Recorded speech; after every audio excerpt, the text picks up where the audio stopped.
Good morning my YouTube family. कैसे हैं आप सब लोग जी। आशा करती हूँ आप लोग अच्छे होंगे। तो सुबह के राम राम जी। और यहाँ पे हम लोग रेडी हो रहे हैं। आज हम लोग जा रहे हैं माता रानी के दर्शन करने। राहुल जो अभी चेन्नई वापस जाने वाला है, तो मम्मी ने घर से बोला था कि राहुल के साथ जो है माता के दर्शन करने जाना आप सब। तो मैं देखो रेडी हो गई। सबसे लास्ट में मैं ही रेडी होती हूँ कि मुझे सबको रेडी करना होता है। सबके लिए पानी निकाला, फिर ब्रेकफास्ट बनाया, फिर सफाई की, फिर उसके बाद मैं चल पड़ी। और मैं बहुत जल्दी जल्दी में जा रही थी कि मुझे राहुल की कॉल आ गई थी कि नीचे जो है बस आने वाली है। बोल रहे थे कि 5 मिनट बस आने। तो मैं पागलों की तरह दौड़ दौड़ के जा रही थी कि हाँ बस आने वाली है। क्योंकि ऐसा होता है, जो हाउस वाइफ होते हैं उनको सबको पता होता है कि हम लोग जितना मर्जी जल्दी कर लें, हमें तो लोग ऐसे ही बोलते हैं, मतलब हमारे हस्बैंड खास कर बोलते हैं कि हाँ बहुत टाइम लाती है तैयार होने में, तेरा काम नहीं ख़त्म होता, तू बहुत टाइम लाती है तैयार होने में। उनको ये नहीं दिखता है कि हम लोगों ने सुबह से इतना काम किया। पहले बच्चों को तैयार करेंगे, फिर उनको बोला तैयार करने के लिए, उनको तैयार किया, फिर पूरे घर का काम करेंगे, ब्रेकफास्ट वगैरह बनाएंगे, बर्तन धो के आएंगे। उसके बाद से लास्ट जब हम तैयार होने जाते हैं ना, तो तब उनका लेक्चर स्टार्ट हो जाता है कि आप लोग जल्दी नहीं करते हो, आप लोग लेट हो जाते हो, आप ऐसा करते हो वैसा करते हो। तो फ्रेंड्स वो देखो सामने लग गई है बस, जो नैना माता के मंदिर जाएगी बस। और इसी में ना हमें वापस भी आना था, तो हम लोग चल पड़े। और बस में इतनी ज़्यादा भीड़ थी ना फ्रेंड्स, आप देख सकते हो।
कभी कभी हमारी लाइफ में ऐसा दिन आ जाता है ना कि जब हमने कुछ भी नहीं सोचा होता है कि हम ऐसा करेंगे, लेकिन फिर भी हमारे साथ वैसा ही हो जाता है।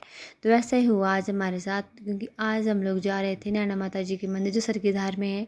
और वहाँ का आप लोगों को पता होगा, जिसको नहीं पता है वो मैं आपको बता दूँ कि माता रानी का जो वो बोलते हैं कि यहाँ पे माता रानी विराजित है नैना माता के रूप में। यहाँ पे माता के नैन गिरे थे, तो यहाँ पे माता नैना देवी निवास किया है।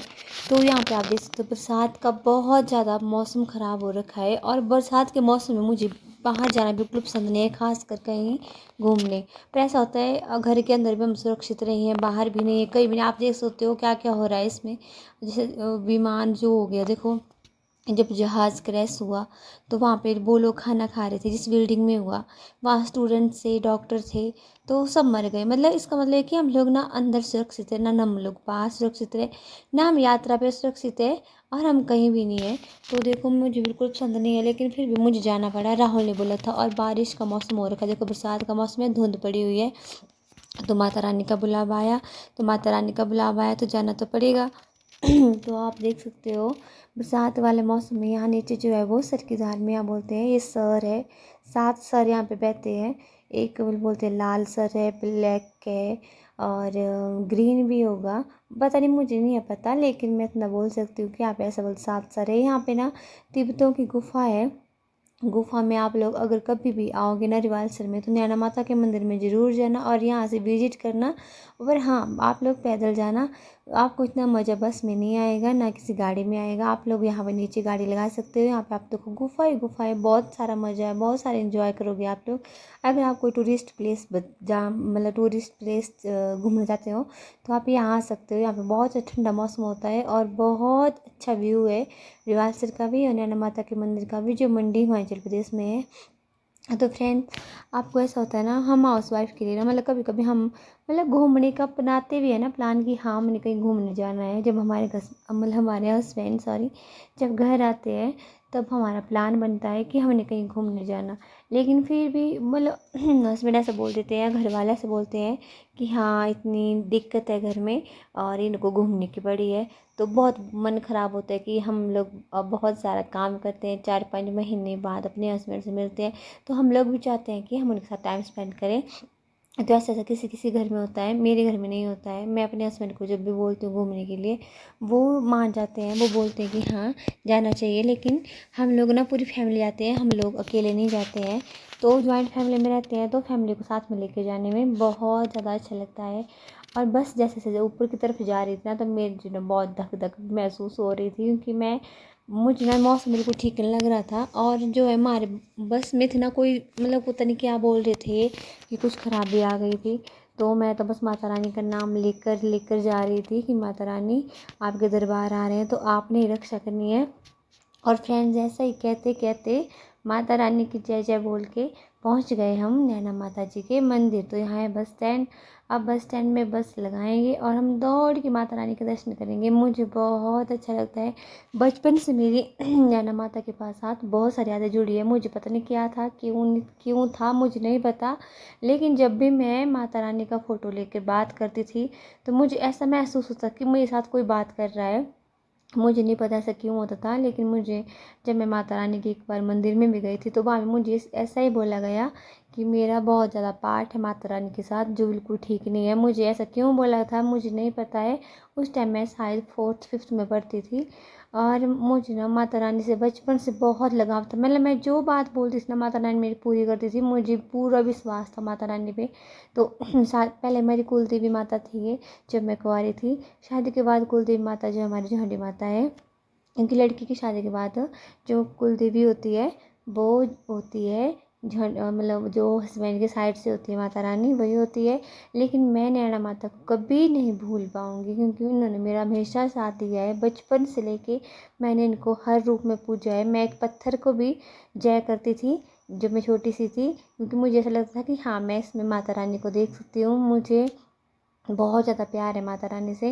तो नैना माता को देख के पता कैसी फीलिंग आती है, ऐसी फीलिंग आती है नैना माता को देख के जैसे मेरी मतलब मेरी खुद की माँ हो, वैसी फीलिंग आती है मुझे। तो मैं माता रानी के साथ आपको बता नहीं सकती कि मेरा कितना गहरा रिश्ता है। जब मैं मंदिर में जाती हूँ ना तो मुझे ऐसा लगता है कि जैसे मैं अपने मायके में आई हूँ। मुझे पता नहीं क्या होता है, मतलब मुझे रोना रोना आता है बहुत सारा। ऐसा मन करता है कि माता रानी से जो है मुझे मतलब मुझे ऐसे ज़ोर से राजी करके मतलब बहुत सारा रोना है माता से, पता नहीं क्या है। बहुत अच्छा, तो ऐसा मुझे कहीं नहीं होता है, सिर्फ यहाँ पे होता है नैना माता के मंदिर में। तो फ्रेंड्स हम लोग पहुँच गए मंदिर और यहाँ पे ना हमने धूप जलाया माता रानी के और मनोकामना भी मांगी माता रानी से। और मैंने माता का शुक्रिया भी किया कि माता रानी आपने हमें अपने दर्शन के लिए बुलाया, उसका बहुत बहुत धन्यवाद आपका। और फिर हम लोग चले गए धूप जलाने। तो हमने बाहर ही माता रानी के लिए धूप जलाया, जो साइड में होता है वहाँ बोला जलाने के लिए। और ये माता रानी की पुरानी पिंडियाँ यहाँ पे रखी हुई। और व्यू देखो आप, चारों तरफ धुंध पड़ी है और माता रानी इतने सुंदर सी जगह पे बसी हुई है, वो भले ऊंचे पहाड़ पे बसी हुई है। तो आप वहाँ पे हनुमान जी भी है साथ में, एक साइड माता जी के हनुमान जी हैं। और यहाँ पे ना कीर्तन लगे थे, यहाँ पे ना एक जातर आई थी, जटलू आई थी शायद, जो बच्चों के चढ़ाते हैं। तो एक तरफ हनुमान जी हैं और दूसरी साइड भैरवनाथ जी खड़े हैं। और मैंने माता रानी के सबसे पहले माता रानी की सीढ़ियों को मैं टच किया। मुझे बहुत अच्छी फीलिंग आती है जब माता को देखती हूँ। तो वहाँ बैठी है मेरी माता रानी, मेरी कुलदेवी माता नैना वहाँ बैठी है, वहाँ विराजमान है आगे। तो उनको देखने के लिए ना इतनी मतलब भीड़, मतलब माता रानी से मिलने के लिए ना इतनी सारी भीड़ में मतलब भीड़ का वेट करना पड़ेगा हमें उनके दर्शन के लिए। देखो कितनी सारी भीड़ पड़ी है। हम जब भी मतलब आते हैं मंदिर तो इतनी भीड़ मैंने नहीं देखी, क्योंकि आज संडे था तो आज बहुत ज़्यादा भीड़ पड़ी थी। और हॉल के पास मैंने टोकरी दी थी जिसमें माता रानी के लिए चुन्नी थी, नारियल था और जो है वो प्रसाद होता है, धूप, सब कुछ था, फूल थे। फिर उसके बाद हमने माता रानी की पूजा की और हमने लाई माता रानी के मंदिर की फेरी, जो मैं हर बार लगाती हूँ क्योंकि मुझे बहुत अच्छा लगता है माता रानी के मंदिर में फेरी लगाना, उनको टच करना। और हम लोग ना बहुत ज़्यादा एंजॉय भी कर रहे थे। फिर मैंने तनु से बोला कि मासी की बेटी से, वो भी हमारे साथ गए थे, सालू और तनु, कि हमारे साथ फ़ोटो क्लिक करो। तो हमने की फिर फ़ोटो क्लिक। यहाँ पे आप देख सकते हो, आई लव नैना माँ लिखा है। तो यहाँ पे हमने फ़ोटो क्लिक की, राहुल के साथ में मैंने फ़ोटो खींची। उसके बाद फिर हम लोग चले गए लंगर खाने, क्योंकि माता रानी की मतलब यहाँ पे सब बोलते हैं कि आप लोगों को अगर मंदिर में आए हो, अगर आप प्रसाद नहीं ग्रहण करते हो तो मतलब प्रसाद है ये, आपको लेना चाहिए, लंगर आपको खाना चाहिए, चाहे आप थोड़ा सा खाओ। तो हम लोग जब तक आए तब तक बहुत सारे लोग भी बैठ गए थे और हम लोग बैठ गए, और ये बूना बिल्कुल भी नहीं बैठा जा रहा था, तो इसके पास हमें फ़ोन देना पड़ना, और ये ना बहुत गुस्सा करता है। और उसके बाद फिर हमने मतलब लंगर खा के हम लोग निकल गए बस की तरफ। मैंने सोचा कि बस चली गई है, लेकिन नहीं, बस नहीं गई थी। बस जो है थोड़ी ख़राब थी, तो फिर हो गई ठीक। तो बाय बाय माता नैना। अब हम लोग चल पड़े फिर से रिवालसर की तरफ, और ये माता रानी का गेट है। तो मतलब यहाँ से जाने के ऐसी फीलिंग आ रही थी कि मैं अपने मायके को छोड़ के जा रही हूँ, लेकिन जाना पड़ेगा। तो मैंने बोला माता रानी को कि जब मैं अगली बार आऊँगी तो हम मतलब सब साथ में आएंगे, मैं अपने हस्बैंड के साथ आऊँगी, अपने बच्चों के साथ। बच्चों के साथ तो अब भी थी, लेकिन फिर बाद में वे फिर से आएंगे। तो आप व्यू देखो, बहुत ज़्यादा धुंध पड़ रखी थी और इतना ज़्यादा मतलब पता नहीं क्या हो रहा था, बहुत अच्छा मौसम हो रखा था। लेकिन सिर्फ पैदल चलने के लिए बच्चों के साथ तो मुझे बिल्कुल भी अच्छा लगता है मौसम, क्योंकि बच्चों के साथ ऐसा होता है कि बारिश अचानक लग जाती है और फिर बच्चों को बीमार होने का डर होता है। खुद का नहीं होता है इतना कि खुद का चलो कोई बात नहीं, लेकिन जाते टाइम ना बस में भीड़ भी थोड़ी कम थी। तो मेरा भी वो बार बार बोल रहा था, इन आगे वाले बच्चों ने ना ये ली थी जो क्या होते हैं वो बबल्स उड़ाने के होते हैं ना, फिरकी घूम रही थी आगे, तो बोली थी, ये देख सकते हो आप। तो बीबू बोल रहा था कि मुझे वैसे चाहिए, मैंने इसको लेनी थी, लेकिन हम लोग इतनी जल्दी में आए, मतलब लंगर खाने में हम बहुत लोग लेट हो गए थे। तो हम लोग जल्दी में आए और हमारी बस, हम जैसे ही बस के पास पहुँचे बस चल पड़ी। तो हम रोक भी नहीं सकते थे, क्योंकि ऐसा होता है गवर्नमेंट बस है, गवर्नमेंट हो चाहे प्राइवेट बस हो, हमें नहीं रोक सकते हैं। तो मैंने बोला चलो कोई बात नहीं, रिवालसर में लेंगे। मैंने बीबू को बोल दिया कि कोई बात नहीं बेटू, हम लोग रिवालसर में लेंगे। और आप देखो, जैसे हम नीचे की तरफ जा रहे थे ना, आप देख सकते हो कितनी सारी धुंध पड़ी है। तो धुंध पड़ने से पता लगता है कि बरसात का मौसम आ गया है, और रोड की हालत इतनी गंदी हो रखी है ना, मतलब गड्ढे ही गड्ढे है। लेकिन हम जब आगे जब हम गए तो आगे ना बारिश स्टार्ट हो गई थी और बहुत ज़्यादा बारिश गिर रही थी, बुरे हाल की। फिर हम माता रानी के थोड़े से नीचे आ गए, मतलब थोड़े सर के धार से थोड़े नीचे आ गए, वहाँ आप देखो रिवाल सा दिख रहा है नीचे। तो बारिश इतने ज़ोर शोर से पड़ गई, बुरे हाल की। आप देखो तो नीचे रिवाल सर दिख रहा है आपको, और बारिश इतनी ज़्यादा शुरू हो गई कि मैं तो पता नहीं क्या सोच रही थी कि भगवान जी बस माता रानी पहुँचा दें, क्योंकि बस की हालत बहुत ज़्यादा ख़राब हो रखी थी, मतलब बिल्कुल आराम आराम से बस जा रही थी। और आप देख सकते हो बारिश वाला मौसम, बहुत ज़्यादा बारिश हो रही थी। और यहाँ पे जो आप देख सकते हो इतना ज़्यादा जंगल भी है बहुत सारा। तो हम लोग पहुँच गए, फिर जब देख सकते हो हमने बस से उतरे, हम एक शॉप पे खड़े हो गए। शॉप आज सारी बंद थी क्योंकि आज संडे है। और यहाँ पे देखो आप, यहाँ पे जो हम खड़े थे ये भी शॉप बंद है। और इतनी ज़्यादा बारिश हो रखी है, बहुत ज़्यादा बारिश हो रखी थी। तो सालू मेरे साथ थी, निष्ठू और तन्नू जो है वो भीगते भीगते चली गई। मैं निष्ठू को मना करती, निष्ठू नहीं मानी, वो भीगते हुए चली गई रूम को, क्योंकि मैंने उनको बोला कि हमको छाते लेकर आओ, क्योंकि भिबू है, भिबू को बीमार हो जाता तो नहीं जाया जाता। लेकिन मैं चली गई, फिर मैं खुद ही चली गई, क्योंकि मुझे ना मतलब मुझे जाना था। और उसके बाद ना फिर हम लोग सब पहुंच गए हैं रूम में, मुझे नहीं आता, सबको जाना था। तो हम लोग पहुंच गए रूम में। और रूम में फिर मैंने इब्बू को सुलाना था, इब्बू लग गया सोने, क्योंकि दिन का 1 बज रहा था। तो इब्बू को सुलाना था, मैंने खुद भी बोला कि मुझे भी सो जाना है थोड़ी देर।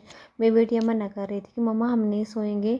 और आप देख सकते हो बाहर बारिश लगी है, लेकिन अंदर जो है गर्मी वाला मौसम वैसा ही हो रखा है। बरसात का बस यही सिस्टम होता है, बारिश जितनी मर्जी हो जाए, लेकिन गर्मी जो है वो बिल्कुल नहीं जाती। गर्मी हमेशा बढ़ती रहती है, वो इसलिए बढ़ती है क्योंकि जितनी बारिश होती है ना उससे हरियाली होती है, और हरियाली से ना बहुत ज़्यादा वो पता नहीं ताप उत्पन्न होता है क्या होता है। तो फिर हम लोग सो गए थे। उसके बाद मैं और इबू चले गए लेंटर पे। शाम के 4 बज रहे हैं, इवनिंग टाइम हो गया था। और यहाँ पे देखो ब्रोनी सो रही थी, हम इसको जगाते रहे लेकिन ये उठने का नाम लेती, पता नहीं क्या हो गया, बेचारी थक गई थी, बेचारी पता नहीं कहाँ गई थी। तो इबू भी इसको जगा रहा था, इबू इसको हेलो बोल रहा था लेकिन ये उठ नहीं रही थी। मैं और इबू बहुत इंजॉय करते हैं। मुस्कान तो अभी ऊपर ही थी लेकिन वो नीचे चली गई, बोले मम्मा जी हमको कार्टून देखने हैं फ़ोन के ऊपर। तो वो लोग चले गए नीचे। ऐसा होता है कि अपने बच्चों के साथ ना हमें हर पल इंजॉय करना चाहिए, क्योंकि बच्चों का बचपन जो है वो बार बार नहीं आता है। और मेरे बच्चे जो है, मैं कभी कभी बहुत इरिटेट महसूस करती हूँ, इरिटेशन होती है मुझे बहुत सारी, कि मुझे ऐसा लगता है कि भगवान मैं कहाँ चले जाऊँ, मतलब इनसे दूर चले जाऊँ। लेकिन फिर मैं सोचती हूँ कि इन्होंने मुझे ही तंग करना है, मतलब जो कुछ करना है इन्होंने मुझे ही करना है, क्योंकि मेरे बच्चे हैं, पड़ोसियों के साथ थोड़ी जाएंगे। अगर मेरे बच्चे तो मेरे साथ ही रहेंगे और मेरे साथ ही ये मुझे ही तंग करेंगे, मुझे परेशान करेंगे, पड़ोसियों को परेशान करने थोड़ी जाएंगे। तो बस फिर मैं और इबू देखो यहाँ पे इंजॉय कर रहे हैं। मुस्कान इष्टू जो है नीचे चली गई थी, तो हमने, इबू मुझे बहुत तंग कर रहा था कि मम्मा मुझे पकड़ो पकड़ो, क्योंकि ये बोल सके मैं दौड़ूंगा आप मुझे पकड़ो। मैंने बोला नहीं बेटा, मेरी हालत ऐसी नहीं, कि वो सुबह नैना माता के मंदिर गए थे ना, तो बहुत ज़्यादा थक भी गए थे हम लोग। तो इस साइड आप देखो, इस साइड एक साइड बारिश वाला मौसम हो रखा है, एक साइड देखो धूप वाला मौसम, शाम के 6 बज रहे हैं, ऐसा मौसम हो रखा है। चलो क्या कर सकते हैं, इस साइड ऐसा वाला मौसम था, दूसरी साइड दूसरे वाला मौसम था। बड़ा कुछ बरसात के मौसम में तो बहुत कुछ हो जाता है। फिर उसके बाद आंटी आ गए बाहर, आंटी से थोड़ी मारी गप्पे, उसके बाद चले गए हम नीचे। और निष्ठ को जो थोड़ा सा लर्न करने के लिए भी रह गया था, देखो बिल्कुल बहुत ज़्यादा परेशान करता है, बच्चों को पढ़ाई कराने देता है ये बू मेरा, मेरी बेटी को बहुत परेशान करता है। मुस्कान नीचे बैठ गई थी, मैंने उसको बोला ऊपर आ जा, नहीं तो बोले नहीं मम्मा मैं नीचे लर्न करूँगी। मैंने बच्चों को लर्न करवाया, उसके बाद हमने खाना खाया और फिर हम लोग सो गए। और सोना तो मुझे अभी था नहीं, क्योंकि मुझे जो ब्लॉग एडिटिंग भी करनी होती है रात को। तो मैंने बच्चों को सुला दिया जल्दी जल्दी खाना खिला के, और फिर हम लोग, मैं और भी सबसे लास्ट में सोते हैं, तो हम लोग सो गए। आई होप फ्रेंड्स आपको ब्लॉग अच्छा लगा हो, तो प्लीज़ मेरे चैनल को लाइक सब्सक्राइब करें, लाइक कमेंट करें मेरी वीडियो को, और मेरे चैनल को सब्सक्राइब करें। मिलती हूँ मैं आपसे नई वीडियो में नए ब्लॉग के साथ, तब तक के लिए bye bye, good night and शुभ रात्रि।